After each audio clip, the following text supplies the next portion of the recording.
말씀은 누가복음 20장 27절로부터 38절까지입니다. 제가 37절까지 읽고 38절은 다 함께 합독하겠습니다. 부활이 없다고 주장하는 사두개인 중 어떤 이들이 와서 물어 이르되, 선생님이여, 모세가 우리에게 써주기를 만일 어떤 사람의 형이 아내를 두고 자식이 없이 죽으면 그 동생이 그 아내를 취하여 형을 위하여 상속자를 내세울지니라 하였나이다. 그런데 7형제가 있었는데 마디가 아내를 취하였다가 자식이 없어 죽고 그 둘째와 셋째가 그를 취하고 7이 다 그와 같이 자식이 없이 죽고 그 후에 여자도 죽었나이다. 7이 다 그를 아내로 취하였으니 부활 때에 그 중에 누구의 아내가 되리이까? 예수께서 이르시되, 이 세상의 자녀들은 장가도 가고 시집도 가되 저 세상과 및 죽은 자 가운데서 부활함을 얻기에 합당히 여김을 받은 자들은 장가가고 시집가는 일이 없으며 그들은 다시 죽을 수도 없나니 이는 천사와 동등이요 부활의 자녀로서 하나님의 자녀임이니라. 죽은 자가 살아난다는 것은 모세도 가시나무 떨기에 관한 글에서 주를 아브라함의 하나님이요 이삭의 하나님이요 야곱의 하나님이시라 칭하였나니 38절, 하나님은 죽은 자의 하나님이 아니요 살아있는 자의 하나님이시라. 하나님에게는 모든 사람이 살았느니라 하시니. 아멘. 찬양을 받으신 하나님께 영광을 돌립니다. 유대인들의 종교의 양대 산맥이 있습니다. 바로 사두개인 파들 그리고 바리새인 파들. 이 사두개인들은 부활에 대해서 부정을 해요. 부활은 말도 안 된다. 그러나 바리새인들은 뭔 소리냐, 부활이 있지. 이 두 파는 만나면 싸움박질하는 게 그들의 일상 중에 하나이고, 그 중에서 사두개인이 좋은 마음으로 질문을 했겠습니까? 의도가 불손하죠. 아무튼 예수님께 나와서 이 질문하는 내용을 우리가 얼마 전에 계대 제도와 고엘 제도를 설명하지 않았다면 이 설교를 시작할 때 많은 부연 설명이 있어야 되는데, 우리는 참 감사하게 우리는 그 족장 시대에 하나님께서 왜 계대 제도를 두셨는지, 그리고 계대 제도가 선포되기 위해서는 반드시 고엘이 있어야 되는 이유를 우리는 이미 말씀을 나누었기 때문에 그것을 충분히 이해한다는 전제하에서 우리 이 말씀을 나누려고 합니다. 이 사람의 그 요지는 뭐냐면, 그 계대 제도, 모세 목사님이 계대 제도를 선포하셨는데, 그래서 고엘에 의해서 7명의 형제들이 그렇게 고엘을 했단 말이에요. 근데 그들이 만약에 다 죽어서 만약에 부활을 입었다 칩시다. 그러면 하늘나라 가면 누구의 아내입니까? 이게 어떻게 됩니까? 족보가 복잡하지 않습니까? 그러니까 이거는 부활을 찬양하는, 부활을 춘송하기보다는 뭔가 신란하고자 하는, 당신이 영적 지도자니까 사두개인 입장에서는 이걸 따지는 거란 말입니다. 이게 말이나 되는 소리입니까? 라고 따질 때, 여러분, 주님께서는 그 사람에게 이 세상 이야기와 저 세상 이야기를 통해서 그러하고는 꼼짝 못하게 만든 내용을 우리는 살펴볼 필요가 있기에, 올 한 해 동안에 우리는 영적 코드를 좀 더 맞춰가야 되기 때문에 우리도 정말 이 세상에서 소금도 돼야 되고, 여러분, 빛도 돼야 되지만 하늘의 비침을 받지 않고는 절대, 교회의 부흥의 DNA는 성령이거든요. 이 성령은 영의 세계이기 때문에 우리는 영의 세계, 요약하면 영계를 이해하지 못하면 우리가 주님 나라를 이 땅에서 실천하고, 주님 나라 가면 뭘 걱정입니까? 몰라도 거기에 누리에 따라가는 거죠. 그러나 이 땅을 살면서 여러분, 저 세상과 이 세상이 분리된 건 아니란 말이에요. 몰라서 그렇지 우리는 살면서 저 세상의 능력이 우리의 힘이 되고, 저 세상의 하나님의 후원이 우리의 후원이 될 때 더 나은 무엇인가가 우리에게 이루어질 수 있다면 우리는 영적 코드를 통해서 반드시 주님의 세계를 깨닫고 가는, 결론을 말합니다. 이기는 자의 삶을 우리는 살아야 될 줄로 믿습니다. 이거 어떻게 하실 거예요? 라는 주님께서 그 질문에 주님은 이 세상 이야기는 뻔한 거 아니겠습니까? 하나님께서 족장시대에 강조하셨던 것, 인간이 이 땅에 여러분 시작을 할 때 강조한 게 있습니다. 인간의 사명은 뭐냐? 생육하고 번성, 그 안에 다스림, 그 다음에 여러분 주도권, 뭐 여러 가지가 있습니다만은 아무튼 하나님께서 인간이 시작할 때 주셨던 스타트는 너희는 생육하고 번성해야 돼. 생육 번성이 이루어지니 가족이 있고, 가족들이 모아지니 사회가 있고, 사회가 흩어지니 국가, 국가들이 나눠지기 때문에 이 나라 저 나라. 여러분 그래서 이 세상에는 이렇게 세상 그 속에서 살아가는 사람들의 이야기가 복잡하게 얽혀 있지 않습니까? 죄만 없다면 단순한 세상이 될 건데 죄가 득세하고 간영하다 보니까 복잡한 세상이 돼버린 거예요.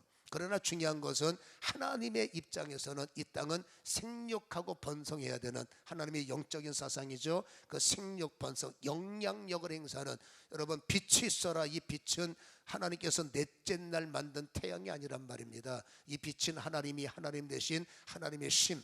그래서 교회가 빛을 비추어야 사명을 감당하고, 목사도 하나님이 빛으로 조명해 주셔야 설교가 가능하고, 성도들도 세상에 빛의 조명이 있어야 힘을 얻고 세상을 바꿀 수 있는, 이 빛이 없으면 인간이 어떻게 인간을 바꿀 수가 있겠습니까? 하나님의 영향력이라는 것은 굉장히 중요하단 말이에요. 아무튼 여러분 이 세상에는 생육하고 번성이라는 것을 가지고 살다가 결국 이 세상에서 영원할 사람이 어디 있겠어요? 오늘 이 사람의 질문처럼 언젠가는 우리는 이 세상을 떠나 저 세상으로 간단 말입니다. 주님께서 이렇게 34절에 그의 질문에 대답하셨어요. 예수께서 이르시되 이 세상의 자녀들은 장가도 가고 시집도 가고 여기에 기타 등등 가족도 이루고, 가정의 구성원이 있잖아요. 사회의 구성원도 있고 여러 가지 구조가 있는데, 그러나 주님께서 저 세상과 및 죽은 자 가운데서 부활을 얻기에 합당히 여김 받은 자들은 이렇게 말합니다. 장가도 가지 않고 시집 가는 일도 없고 그들은 다시 죽을 수도 없고. 여러분 이 세상의 구조와 하나님의 메커니즘은 달라요.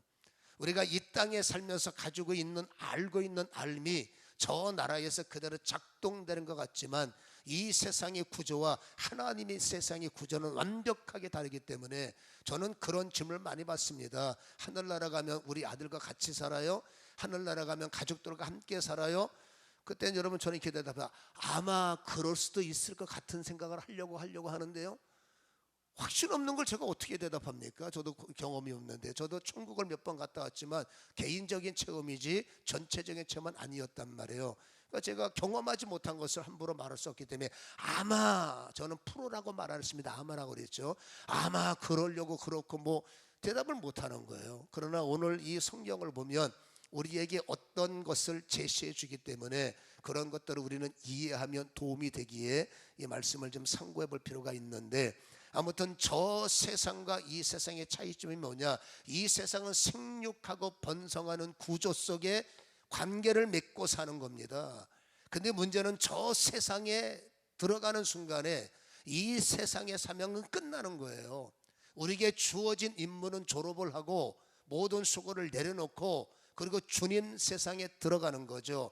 여러분 주님 세상은 이 땅과 달라서 저 세상은 장가가는 것도 없다고 그러고요, 저 세상에는 관계, 장가가는 것이 없기 때문에 인간 모든 이 세상에 필요했던 관계 구조가 저 세상에는 필요 없다는 것을 성경은 우리에게 말을 해주고 있는 거죠. 육신을 벗고 영계라는 것은 인간의 구조 관계가 끝난다는 거예요.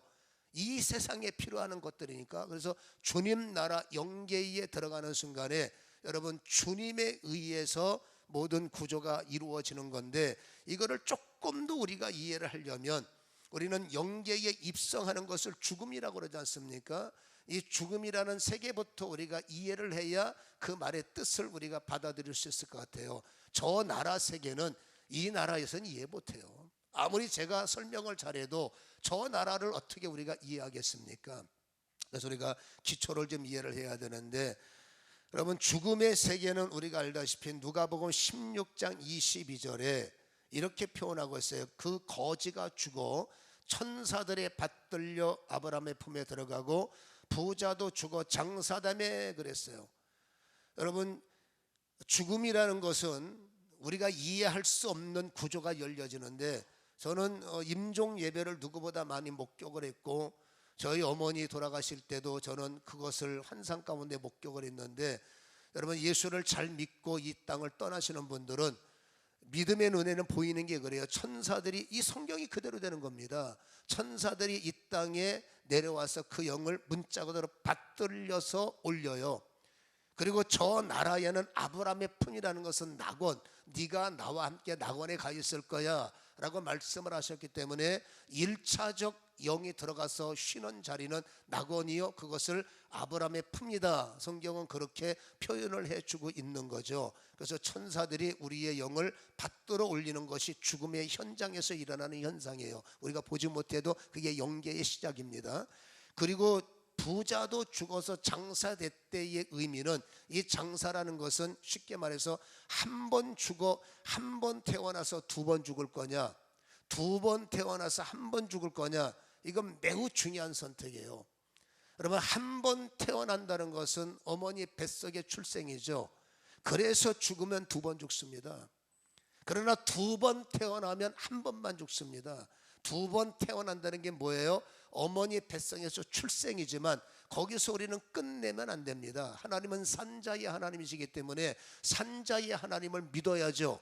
여러분 믿는 것을 거듭난다. 본 어게인 아노덴이 뭡니까? 다시 출생이잖아요. 그러니까 이 땅에서 반드시 해야 할 것은 하나님을 믿고 예수를 믿어서 거듭나야 되는 거죠. 이렇게 두 번 태어나신 분들은 한 번만 죽습니다.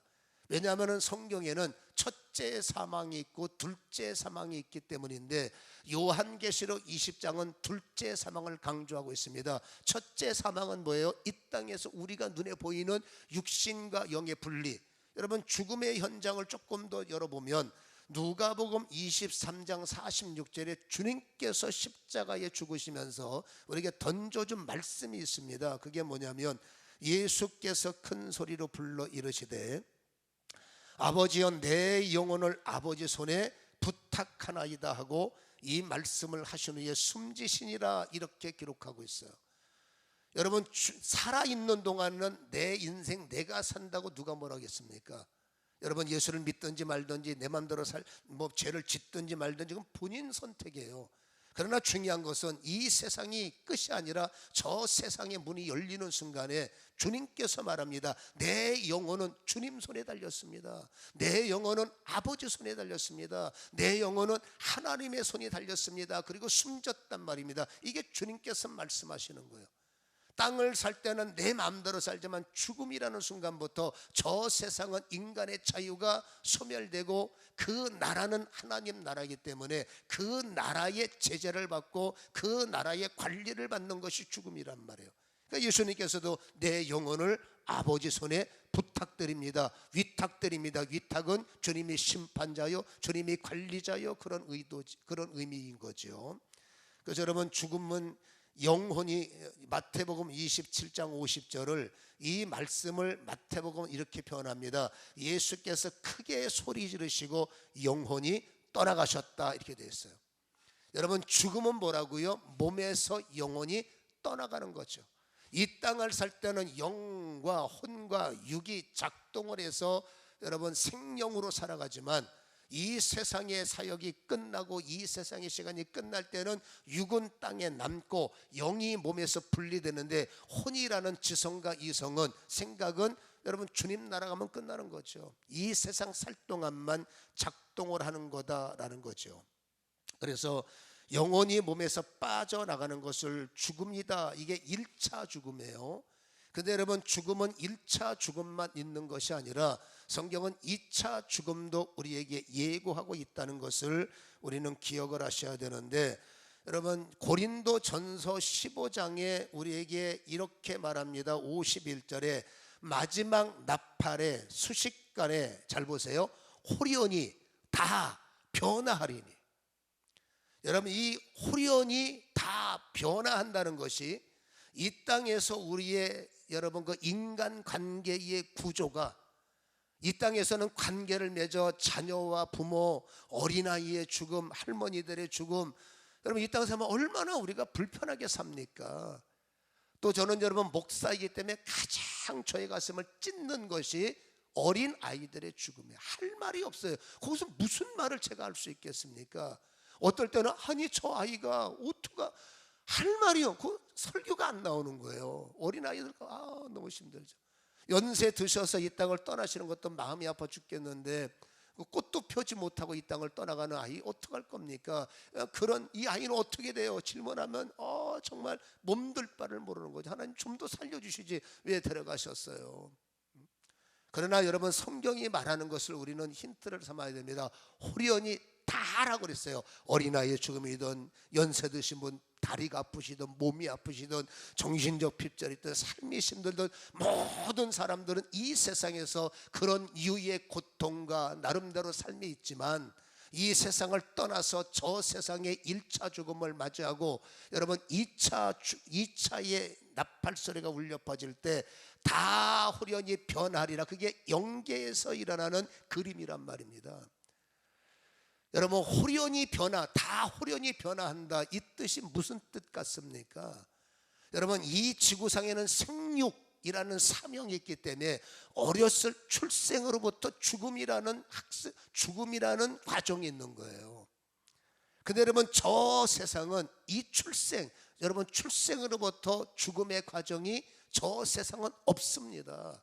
저 세상에서 누가 출생합니까? 저 세상에서 영이 여러분 태어납니까? 아니잖아요. 우리가 알고 있는 그 내용은 이 땅에서 적용되는 내용일 뿐이고, 아까 말씀드렸죠. 졸업하는 거예요. 그 모든 과정을 졸업하고 마치고 이제 저 나라에 들어가는 거죠. 그러면 저 나라가는 다시는 없다 그랬습니다. 눈물도 없고요, 먹고 살 걱정도 없고요, 아파서 걱정도 없는데, 그러면 호련히 다 변화하리다 무슨 뜻이냐 그 말이죠. 어린아이로 살다가 죽었던 영혼, 그 인생, 여러분 그렇게 허리가 구부러지셔서 힘들게 다니시는 분들, 아니 천국 가서도 허리 휘고 다니면 되겠습니까? 몸이 아파서 고통당하는 분들이 천국 가서도 나 아파 죽겠어요. 제가 가보니까 병원이 없어요. 천국은 약국도 없어, 편의점도 없어. 내가 다 봤어요. 그 나라 가서도 여러분 다리 아파서 쩔쩔매실 거예요. 그 나라 가서도 허리 아파서 쩔쩔매실 거예요. 여러분 호련히 다 변화되리라, 의도를 우리는 깨달아야 된다는 겁니다. 그러면 어떤 상태일까요? 가장 좋은 상태. 여러분 아담과 하와의 이 땅의 시작을 한번 상고해 보십시오. 아담이 어렸을 때 젖먹이로 자라나서 하나님께서 우유 먹여서 키우셨어요. 하와가 이 땅에 출생할 때 갓난아이로 만드셔서 여러분 젖먹여서 하와를 키웠습니까? 여러분 아담의 시작은 가장 좋은 모습이에요. 하와의 출발도 가장 좋은 모습입니다. 어린 아이가 아니라, 여러분 하나님께서 아담을 만드셨을 때 하나님께서 생기라는 저 세상에 가장 좋은 것을 인간의 몸속에 집어넣으셔서 움직이는 생명, 그게 가장 좋은 상태. 여러분 아담은 여러분 어린아이가 아니라 다 생략하고, 그리고 가장 좋았던 그 모습으로 인생을 시작했고, 하와도 똑같이 가장 좋은, 그러니까 하와가 몇 살에 애를 낳느냐? 한 살에 애 낳았어요. 여러분 30살 40살에 애 낳은 게 아니라 하와가 다시 뭡니까? 하와의 출발은 성인이지만 한 살이에요. 이게 무슨 개념인지 수준 있게 you understand? 우리의 개념 갖고 생각하면 안 됩니다. 하와는 여러분 만들어지는 순간부터 아담이 볼 때 내 뼈 중에 뼈요 살 중에 살이요, 만들어지는 순간부터 너는 생육하고 번성해야 돼. 무슨 말인지 아시겠죠? 그 사람들에 의해서 생육 출생이라는, 여러분 출생이라는 스타트가 시작됐지만, 이 두 사람은 저 세상에 하나님의 영권이 이 세상에 시작하는 스타트란 말입니다. 그러니까 이 두 분이 뭐예요? 이 출발점이 가장 아름다운 상태, 죽음도 없고, 실질적으로 에덴 동산에는 여러분 감기 몸살이 없어야 돼. 가봐서 알아. 에덴 동산에는 여러분 죽고 사는 게 없습니다. 광야에서 쫓겨나니까 죽고 살고, 노화가 있고 검버섯 생기고 죽은 게 생겨서 우리는 감추려고 애쓰지 않습니까? 주님 나라에 무슨 여러분 노화가 있고 주님 나라에 무슨 괴로움이 있습니까? 에덴 동산은 주님 나라의 약식이기 때문에 그 나라는 그런 게 생략됐지 않습니까? 그래서 우리가 알아야 될 것은, 호련히 변화한다는 것은 여러분 영과 육이 분리된 변화가 아니죠. 완벽한 것은 나팔 소리가 울려 퍼지는 순간에, 잘 들어보세요, 나팔 소리가 나매 죽은 자들이 썩지 아니할 것으로 다시 살아나고 우리도 변화되리라. 53절에 이 썩을 것이 반드시 썩지 아니할 것을 입겠고 죽을 것이 죽지 아니함을 얻으리라. 아멘이죠. 여러분, 주님의 마지막 날 언제인지 모르지만 그날에 주님께서 나팔이 울려 퍼지면 여러분 무덤 문이 열리고, 여러분 이 땅에 썩어졌던, 그러나 하나님의 작품입니다. 여러분, 하나님은 육을 무너뜨리고 그냥 영으로만 천국 가서 살자, 그거 원치 않는 것이, 인간 세상의 하나님의 작품은 몸에 흙으로, 몸으로, 먼지로 몸을 만드셨다는 거죠. 그리고 그 속에 하나님의 생기를 넣으면서 하나님 보시기에 가장 좋았더라를 무너뜨릴 수가 없는 거예요. 잠시 죄 때문에 결별의 시간표는 있지만 주님의 말씀의 계획은 그날이 있습니다. 나팔 소리, 그리고 그날이 있습니다. 재림의 날, 그날이 있습니다. 부활의 날. 그날이 언제? 썩어 문드러졌던 자들이 창조적 하나님의 능력으로 어디 있는지 모르지만 하나님의 권한으로 썩어진 몸들이 다시 살아나고, 여러분 1차 음부에 있던 지옥, 여러분 낙원에 있던 그 영들과 공중에서 양떼와 염소떼의 여러분 그 휴거의 의미를 알지 않습니까? 양떼는 낙원에 있던 자들, 예수 잘 믿는 자들이고, 염소떼는 믿지 않는 음부 지옥에서 여러분 잠시 고통을 당했던 영혼들이 주님의 나팔 소리에 결합을 하는데, 이제는 보세요, 이 나팔 소리의 결합은 성경이 말하면 이제 썩지도 않아요. 이제 죽지도 않아요. 여러분, 그럴 몸을 갖고 부활했을 때, 오늘 읽은 성경 본문은 여러분 35절을 다시 읽습니다. 저 세상과 및 죽은 자 가운데서 부활함을 얻기에 합당히 여기는 자들은 장가도 가지 않고 시집가는 일이 없으며 그들은 다시 죽을 수도 없나니 우리는 어떻게 되느냐? 이는 천사와 동등이요 부활의 자녀로서 하나님의 자녀임이라. 이게 주의 말씀이란 말입니다. 다시 말해서 이 세상이 끝나고 저 세상에서 하나님의 부활의 재림 나팔 소리가 울려 퍼지면 우리는 영혼이 다시 결합돼서 여러분 에덴 동산의 아담처럼, 다시 말합니다, 에덴 동산의 아담처럼 할머니의 형상이 아니라 하나님 보시기에 좋은 형상으로, 어린 아이로 죽었지만 어린 아이 형상이 아니라 하나님 보시기에 가장 좋은 형상으로. 아멘. 여러분, 이 땅의 가족관계 좋지요. 그러나 하나님은 그보다 더 압도적으로 좋고, 여러분 가족이지만 인간관계적 개념이 아닙니다. 그보다 더 뛰어난 압도적 좋은 관계. 실질적으로 성경의 남편은 여러분 육신적 남편을 말하지 않고, 여러분 성경에는 이사야 54장 3절에 하나님이 우리의 남편이다 라고 표현하시고, 요한복음 15장 14절에 예수님은 우리의 친구야 라고 말씀하고 계세요. 그러니까 하늘나라의 중심은 어린 양입니다. 하늘나라의 여러분 가족의 핵심은 예수다 그 말이에요. 예수님이 나의 남편이요, 예수가 나의 친구요, 예수가 나의 여러분 가장 선한 목자를 중심으로 뭔지 알 수 없는 가장 좋은 형상의 변화 속에서 설마 이 땅의 모든 관계가 끊어지겠습니까? 그러나 우리가 생육하고 번성이라는 가족애를 압도적으로 뛰어넘는 뭔가 하나님의 아름다운 관계 속에서 썩고 아프고 그런 게 아니고 호련히 다 변화한단 말이에요. 우리가 할 수 있는 말은 거기까지예요. 그래서 여러분 이러한 궁금증을 갖고 계시는 분들이 많은데, 더 궁금하시면 오늘 밤 이 세상을 떠나보시면 알아요. 뭐 성경이 여러분 말하는 것까지만 우리가 접근해야지 그 이상을 상상하면 곤란하니까, 중요한 것은 확실한 건 이겁니다. 우리는 바뀐다는 거예요. 누구를 중심으로? 남편 대신 예수, 친구 대신 예수, 목자 대신 예수, 만왕의 왕 대신 예수를 중심으로 이 땅에서 맺었던 가족 그 이상, 그보다 더 좋은 어떠한 모양들로 우리는 주님을 중심으로 이룬다는 거죠. 그리고 그 구체적인 것은 이제 가보시면 아는 겁니다. 근데 중요한 것은 좋아요. 아멘. 근데 이보다 더 좋은 게 있어요. 우리가 가면 가족으로 살아요. 여러분, 그 걱정하지 마시고 더 좋은 뭔가가 있으니까. 그러나 더 중요한 것은 그렇게 궁금하게 하는 당신이 어디 소속이냐고 말해요. 그렇게 하늘나라에 대해서 궁금하게 질문을 하는 사두개인들, 그렇게 궁금하게 여기는 당신이 어디 소속이냐가 더 중요하다 그 말입니다. 사실 말씀의 핵심이 그겁니다. 그럼 당신은 어디 소속인데? 여러분, 하늘나라 영계는 두 소속이 있습니다. 당연히 여러분 부활의 자녀, 아까 말했죠, 하나님의 자녀. 그 나라는 다시는 죽지 않습니다. 이 하나님의 나라 영계에서 나는 하나님의 세계의 소속자냐, 아니면 안타깝지만 음부라는 세계의 소속자냐. 오늘 읽은 성경의 마지막 절은 중요한 단어 하나를 던져주고 있습니다. 38절을 한번 열어주시고 한번 읽어봤으면 좋겠습니다. 38절 본문 시작. 하나님은 죽은 자의 하나님이 아니요 살아있는 자의 하나님이시라. 하나님에게는 모든 사람이 살았느니라 하시니. 아멘이죠.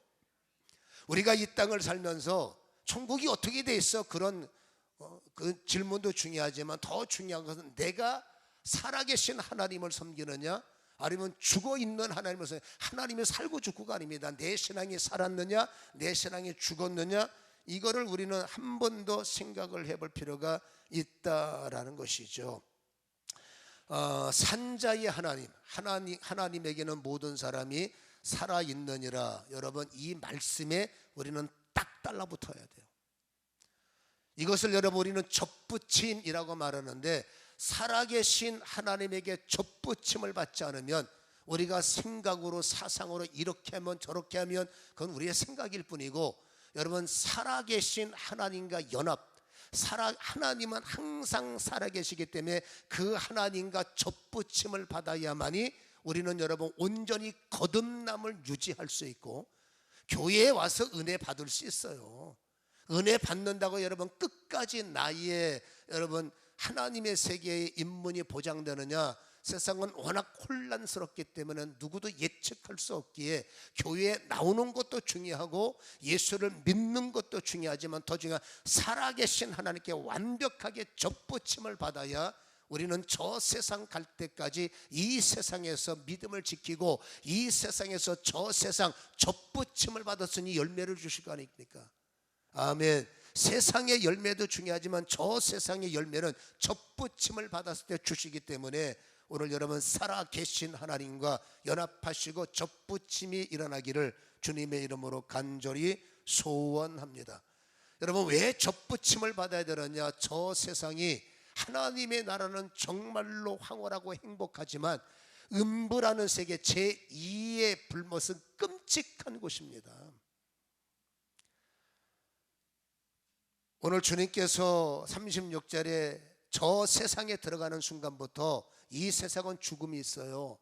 그러나 저 세상에는 다시 죽을 수 없나니 라고 말합니다. 이 단어가 자칫 잘못하면 끔찍해지는 거예요. 다시 죽고 싶어도 죽을 수가 없다는 거예요. 누가 그럽니까? 마귀가 지옥의 왕이라고.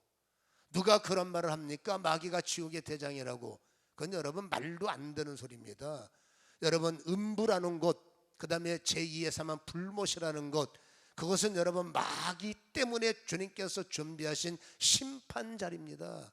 마귀가 그곳에서 왕노릇해서 우리의 머릿속에 있는 그런 사상의 궤도가 있지 않습니까? 여러분 나쁜 짓 하고 들어가면 마귀들이 채찍질하고 뭐 뜨겁게 괴롭히고 이런 사상이 있는데 그건 여러분 이즘에 불과한 거고, 여러분 성경에는 그 불못과 그 음부는 무저갱과 불못 마지막 이 심판의 자리는 마귀가 들어가기 위해서, 마귀를 심판하기 위해서 만든 하나님의 심판소라는 거예요. 요한계시록 읽어드릴 테니까 들어보세요. 20장 10절에 보면 또 그들을 미혹하는 마귀가 불과 유황못에 던져지니 거기는 그 짐승과 거짓 선지자도 있어 세세토록 밤낮 괴로움을 받으리니 이게 지옥이에요. 여러분, 세세토록이라는 것은 영적인 세계는 이터널 라이프입니다. 영원한 세계입니다. 끝나는 제한적 한 100년만 살아 1000년만 살아, 그건 여러분 임시고요. 세세토록, 더 중요한 것은 밤낮. 여러분, 이 밤낮 동에 성경에 말합니다. 고통을 당하리라, 괴로움을 당하리라. 끔찍한 겁니다. 왜? 죽고 싶어도 죽을 수가 없어요. 이 땅 여러분 사는 게 힘들다고 생명 끊어버리고 하나님의 주권을 무너뜨리고 저 세상에 잘못 들어가신 분들은 땅을 치고 후회할 겁니다. 이 땅에서 당하는 괴로움은 괴로움이 아니에요.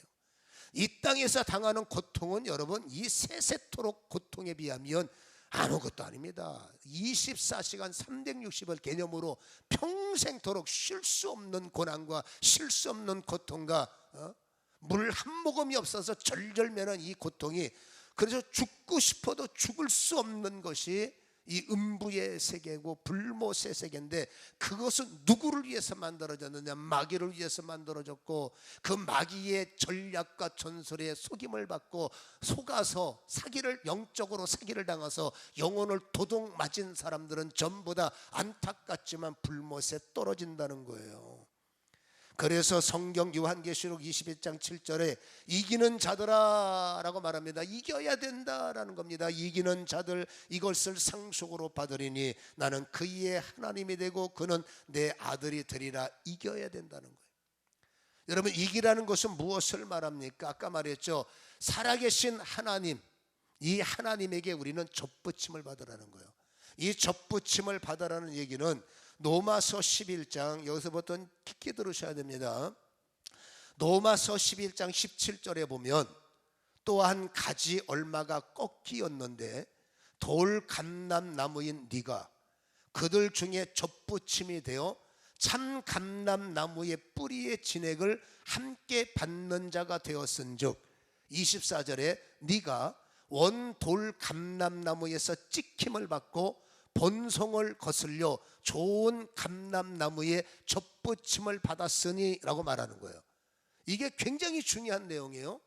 우리는 여러분 보세요. 돌 감람나무, 즉 죄인의 모습에 있다가 꺾였다는 겁니다. 복음을 들었든지 교회에 나왔든지 어쨌든 주님께서 나를 세상에서 꺾으셔서, 그리고 나를 여러분 네 가지를 꺾어서, 여러분 참 감람나무는 천국이요, 참 감람나무는 말씀이요, 참 감람나무는 예수의 이름이요, 참 감람나무는 교회라고 할 수 있죠. 이 교회와 예수와 말씀 나무에 여러분 나를 꺾어서 분리해서 떼어서 하나님 나라, 이 하나님 나무에 나를 붙였다는 거예요. 이걸 접붙임이라고 말하지 않습니까? 여러분, 이 접붙임을 받았을 때 반드시 모양, 이 줄기는 돌 감람나무지만 이 돌 감람나무 가지가 참 감람나무의 접붙임을 받아서 진액을 빨아먹는단 말이에요. 그러면 진액을 빨아남으면, 거듭났다면 진액을 빨아먹는 순간에 죄인의 모습이지만 의의 영향력을 받으면 죄의 모습은 소멸되면서 우리가 접붙임이 승리하면 의의 역사가 내 안에 일어난다는 거죠. 아멘. 그러니까 돌 감람나무가 참 감람나무에 붙이면 어쨌든지 여러분 돌 감람나무가 아닙니다. 참 감람나무지. 예수나무에 접붙이면 죄인이지만 의인입니다. 말씀나무에 접붙이면 여러분 내 맘대로, 우리는 꺾였잖아요. 여러분 꺾여서 주님 나무에 붙었으면 방식과 누리 달라져야 되는 거 아니겠습니까? 여러분 두 번 태어난다는 것은 한 번은 내 마음대로 살았다가 이건 아닌가 봐 해서 여러분 예수 믿겠어요 한다는 것은 꺾여서 이해가 쉽죠. 주님 나무에 접붙였으면 오늘 주시는 말씀이 그 뿌리에서 참 감람나무 진액을 빨아들여야 네가 참 감람나무가 되는 거지. 여러분 참 감람나무에 붙었지만 여러분 돌 감람나무 생각하고 돌 감람나무 영향력, 어쩌면 여러분 그게 가짜 신앙의 모습이 아니겠어요? 몸만 교회에 붙어 있고 몸만 말씀하지만 실질적으로 삶의 모든 영향력은 썩어질 것, 죽어질 것, 거기에 그냥 목숨 걸고 올인하고, 그게 세상에선 그게 맞는 거예요. 근데 우리는 거듭났단 말입니다. 꺾였단 말입니다. 주님 나무에 접붙임했단 말입니다. 그러면 여러분 참 감람나무의 진액을 흡수하는 것이 가지의 사명이라는 거죠. 이게 접붙임의 원리인 거예요. 그러니까 다시 말합니다. 하나님은 하나님인데 죽은 하나님을 섬기는 사람들, 하나님이 죽었다는 게 아닙니다. 나는 여전히 하나님하고 붙어 있지만 가짜로 붙어 있는 거예요. 실질적으로 내 가지는 여전히 세상의 진액을 빨아들여서 그냥 오직 그냥 열매를 맺는데 세상 열매만 가득하면 이건 여러분 죽은 하나님을 섬기는 것이 아니겠느냐. 오늘 말씀은 그렇게 우리에게 말씀을 해주고 있다는 거죠. 그래서 24절에 중요한 거, 왜 참 감람나무에 붙어다느냐. 이 근성이 안 바뀌어요. 인간은 여러분 근성이 있어. 고집. 이 고집 진짜 여러분 고집 유명합니다. 강씨 고집, 박씨 고집, 최씨 고집. 공원에 벤치가 있는 이유는 최씨 때문에 있다며. 최씨가 앉으면 뭐 잔디가 안 난다는 어쨌거나. 여러분 강씨, 박씨, 최씨는요 하씨한테 못 이겨요. 어떻게 여러분 하나님 고집을 우리가 이길 수 있을 것 같아요? 못 이깁니다. 그러니까 인간은 여러분 이 고집을 부셔버려야 돼요. 이 고집을 부실 수 있는 유일한 방법은 아무리 귀에다 대고 말해봤자 안 됩니다. 여러분 접붙임이 일어나야 돼. 꺾어서 말씀에 접붙여서 그 진액을 빨아들여야 24절 네가 원돌 감람나무에서 찍힘을 받고 본성을 거슬려 좋은 감람나무에 접붙임을 받았으니 본성을 여러분 역행, 다시 말하면 육신으로 우리는 여러분 이때는 역주행이 필요한 거예요. 세상에서 살던 사람이 하나님 세상의 순주행은 뭔지 알잖아요. 이걸 꺾어서 주님 나라에 접붙였으면 이제는 우리는 세상에서 역주행을 해야 돼요. 본성을 거슬려서 내 멋대로 사는 것이 아니라 어떻게든 성령의 이끌림을 받고 말씀의 이끌림을 받는데 이거 성경 공부로 되는 게 아닙니다. 나 성경 공부 3년 했는데 3년 아니 30년은 안 돼요. 접붙임이 승리를 해야, 접붙임이 이루어져야, 그 진에게 뿌리를 받아들여야, 그래야 여러분 이게 돌 감람나무지만 참 감람나무 열매를 맺는 거예요. 이거를 조금 더 우리가 쉽게 이해하기를 원한다면 베드로전서 2장 7절에 이 참 감람나무 되시는 예수님은 여러분 이렇게 말하면 머릿돌이요 모퉁이돌이라고 표현을 하세요. 제가 읽어드릴게요. 2장 7절. 그러므로 믿는 너희에게는 보배이나 믿지 아니하는 자에게는 건축자들이 버린 그 돌이 모퉁이의 머릿돌이 됐고, 여러분 보세요. 이 모퉁이돌이 접붙임이라고 보시면 모퉁이돌 위에 우리가 접붙임을 받았어요. 여러분 그러면 이 모퉁이돌 머릿돌이 어떤 역할을 하시겠느냐 그 말이에요. 제가 늘 말하는 게 예배 시간이 되면 둘 중에 하나는 있어야 돼요. 은혜가 오든지 열이 받든지. 여러분 예배 시간에 이것도 아니요 저것도 아니요 세워라 내워라, 그건 여러분 뭔가 문제가 있는 거예요. 그건 접붙임이 실패한 겁니다. 접붙임이 성공했다면 여러분 그냥 있을 수가 없는 겁니다. 접붙임 속에서 뿌리로부터 진액이 오는데, 여러분 모퉁이돌 위에 세워지면 모퉁이돌이 가만 안 있습니다. 그 모퉁이돌의 역할은 8절에 베드로전서 2장 8절에 또한 부딪히는 돌과 걸려 넘어지게 하는 바위가 되었다 하였느니라. 그들이 말씀을 순종하지 아니함으로 넘어지나니 이는 그들이 이렇게 그들을 위해서 이렇게 정하신 것이다. 보세요. 하나님이 우리를 그냥 안 두십니다. 우리가 여러분 돌 감람나무 근성이 있는 걸 아시기 때문에 빠른 시간 안에 근성을 푸셔요. 여러분 근성을 바꿔야 하나님 앞에 산자의 하나님을 따라가기 때문에. 그래서 모퉁이돌 위에 나를 세우면 이 모퉁이돌은 뭐 하느냐, 성경 보세요. 부딪히게 하시는 거예요. 계속 나를 여러분 때리십니다. 그리고 어떨 때는 걸려서 잡아뜨리는 거예요. 그러니까 하나님의 예배 나무에 붙고 말씀 나무에 붙었다면, 접붙임이 살아났다면 여러분 뭐 저게 나하고 뭔 상관이 있냐, 이거는 여러분 죽은 거예요. 제가 하는 것이 아니라 하나님이 나를 그냥 두지 않습니다. 돌 감람나무 열매는 근본이 다른데 붙였으면 참 감람나무 열매를 맺으려면 어쨌든지 영향력을 발휘하셔서 뚫으셔서 돌 감람나무의 본성을 끊어버리시고 그 안에 참 감람나무의 원액을 주입하셔서 참 감람나무의 열매를 맺게 하시는 것이 그게 나무의 사명 아닙니까? 이걸 다시 말하면 하나님의 모퉁이돌이라는 말씀 위에 나를 세워서 예배를 통해서 말씀을 듣는 내가 멍하는 거 하나님이 어떻게 멍하게 두십니까? 어떻게 하든지 부딪히게 하십니다. 어떻게 하든지 걸려서 잡아뜨리는 겁니다. 말씀을 들을 때마다 그 과정을 산전수전 겪으신 분은 뭔 말을 들어도 은혜요. 십자가를 져라, 할렐루야. 이걸 합시다, 할렐루야. 산전수전을 겪어서 접붙임이 승리한 사람들은 이긴 자입니다. 무슨 말씀도 못해서 안달인 거죠. 그러나 그렇게 될 때까지 우리는 뭡니까? 부딪혀요. 말씀을 들을 때마다 겉사람이 깨져버리고, 말씀을 들을 때마다 나의 속을 막 뒤집어 놓는 겁니다. 말씀이 들리면 속이 뒤집어져요. 왜? 근성이 있으니까. 내 멋대로 살려는 근성, 내 마음대로 살려는 여러분 그 근성을 하나님이 그냥 둬서 어떻게 살아계신 하나님과 연합할 수가 있겠어요? 그래서 여러분 말씀 시간은 둘 중에 하나입니다. 은혜가 되든지 말씀을 들으면서 혈압받든지. 저는 뭐가 전문이나 혈압받게 하는 전문가입니다. 왜요? 말씀을 전하잖아. 여러분이 은혜가 되는 것도 여러분의 능력이고, 여러분이 찔리는 것도 그건 여러분이고, 아무 생각 없는 것도 그건 여러분이에요. 저는 여러분 어쨌든지 나팔을 불잖아요. 하나님의 말씀을 전하잖아요. 근데 그 말씀에 접붙임을 받은 사람은 여러분 뭔가 부족하면 때리니까, 뭔가 부족하면 찌르니까 정신이 번쩍 드는 거죠. 이러면 안 되잖아, 그러면 안 되잖아. 이거는 접붙임이 승리하신 분들. 여러분 접붙임이 있어서 말씀을 깨닫고 말씀을 움직이는 사람들은 그래서 본성이 서서히 세상화에서 참 감람나무 본성으로, 진리의 본성으로 바뀌어 나가는 것이 이 세상에서 우리가 해야 할 영적으로 생육 번성이죠. 자식만 낳는 것이 사명이 아니라 영적인 생육과 영적인 번성, 영적인 충만, 영적인 다스림이 나타나야 되는 거죠. 아멘.